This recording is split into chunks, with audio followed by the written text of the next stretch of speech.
ಎಲ್ರಿಗೂ ನಮಸ್ಕಾರ. ನೀವು ನೋಡ್ತಾ ಇದ್ರ PNS ವಿಸ್ತಾರ. ಅಗಲಿಕೆಯ ವಯಸ್ಸಲ್ಲದಿದ್ದಾಗ ಅಗಲಿರುವಂತಹದ್ದು ದಿಲೀಪ್ ಕುಮಾರ್ ಅವರು.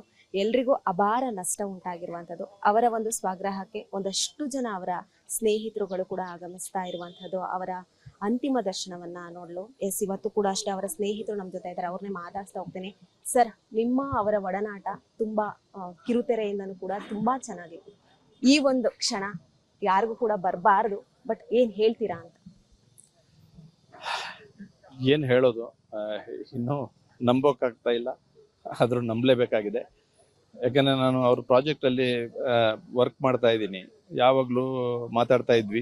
ಈ ನಡುವೆ ಮೊದಲು ಸೆಟ್ಟಿಗೆ ಆವಾಗವಾಗ ಸೆಟ್ಟಿಗೆ ಬರೋರು, ಹೇಗೆ ನಡೀತಾ ಇದೆ, ಏನಿದೆ, ಏನಾದರೂ ಸಮಸ್ಯೆಗಳಿದೆಯಾ ಅಥವಾ ಏನು ಮಾಡ್ಬೋದು ಎಲ್ಲ ಕೇಳೋರು.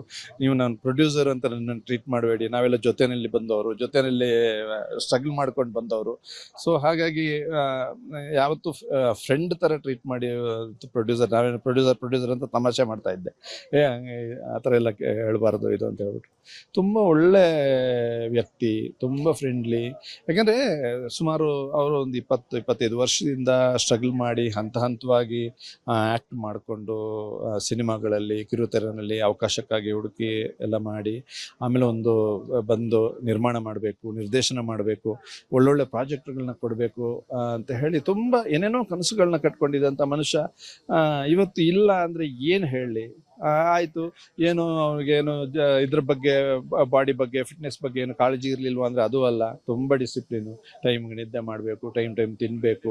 ಆಮೇಲೆ ಅಷ್ಟು ಕೇರ್ ತಗೊಳ್ಳೋರು, ವಿದ್ಯಾ ಅಷ್ಟು ಕೇರ್ ತಗೊಳ್ಳೋರು. ಒಬ್ರಿಗೊಬ್ಬರು ಬಿಟ್ಟಿರ್ತಾ ಇರಲಿಲ್ಲ. ಎರಡು ದೇಹ ಒಂದು ಆತ್ಮ ಅನ್ನೋ ಥರ ಇದ್ದರು. ಒಬ್ಬ ಎಲ್ಲಾದರೂ ಕಾಣಿಸ್ತಾ ಅಂದರೆ ಜೊತೆಯಲ್ಲಿ ವಿದ್ಯೆ ಇದ್ದಾರೆ ಅಂತ ಅರ್ಥ, ಅಥವಾ ವಿದ್ಯೆ ಎಲ್ಲ ಕಾಣಿಸ್ತಾ ಇಲ್ಲಿ ದಿಲೀಪ್ ಇದ್ದಾರೆ ಅಂತ ಅರ್ಥ. ಅಷ್ಟು 24 ಗಂಟೆ 24/7 ಒಬ್ರು ಅಷ್ಟು ಅನ್ಯೋನ್ಯವಾಗಿರೋರು.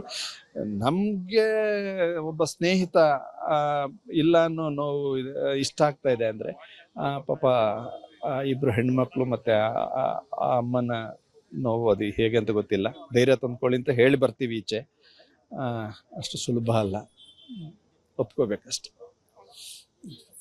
ನೋಡಿದ್ರಲ್ಲ, ಅವ್ರು ಹೇಳ್ತಾ ಇರೋದು ಹಾಗೆ. ನಮಗೆ ನಮ್ಮ ಸ್ನೇಹಿತ ಇಲ್ಲ ಅನ್ನುವಂತಹ ನೋವು ಇಷ್ಟ, ಆದ್ರೆ ಆ ಒಂದು ಹೆಣ್ಣು ಮಗಗೆ, ಆ 2 ಮಕ್ಕಳಿಗೆ ಹೇಗಾಗುತ್ತೆ ಅನ್ನುವಂಥದ್ದು ಕೂಡ ನಾವು ನೋಡ್ಬೇಕಾಗುತ್ತೆ. ನಾವು ಧೈರ್ಯ ತುಂಬೋದು, ಬಟ್ ಆದ್ರೆ ಧೈರ್ಯ ಮಾಡ್ಕೋಬೇಕಾಗಿರೋದು ಅವರು ಅನ್ನುವಂತಹ ಮಾತು ಇವ್ರದಾಗಿತ್ತು. ಕ್ಯಾಮ್ರಾ ಪರ್ಸನ್ ಹರೀಶ್ ಜೊತೆ ಐಶ್ವರ್ಯ ಗೌಡ, PNS ವಿಸ್ತಾರ, ಬೆಂಗಳೂರು.